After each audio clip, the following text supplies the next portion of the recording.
రెండో అమ్మమ్మ ఇంటికి ఈరోజు అమ్మమ్మ మీకు సగ్గుబియ్యం పాయసం ఒక లీటర్ నీళ్లు బాగా మరిగించండి. 100 గ్రాములు సగ్గుబియ్యాన్ని ఒకసారి కడిగి నీళ్లు పోసి ఒక 10 నిమిషాలు నానబెట్టాలి.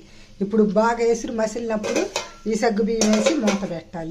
ఈలోపు మనం నెయ్యి వేసి జీడిపప్పు కిస్మిస్ వేయించి అదే నెయ్యిలో సేమియా 50 గ్రాములు అది కూడా వేయించి పెట్టుకున్నాను. ఇప్పుడు 300 గ్రాములు బెల్లం, 1/2 లీటర్ పాలు బాగా మరిగించి పక్కన పెట్టుకున్నాను. యాలక్కాయలు బెల్లము తరిగి రెడీగా ఉంచుకుందాం. సగ్గుబియ్యం ఇలా ఉడికిన తర్వాత సేమియా వేసేద్దాం. సేమియా వేసి తిప్పుదాం. ఇప్పుడు కొంచెం కళ్ళుప్పు, బెల్లము, యాలక్కాయ పౌడర్ వేసి బాగా కరగనిద్దాం.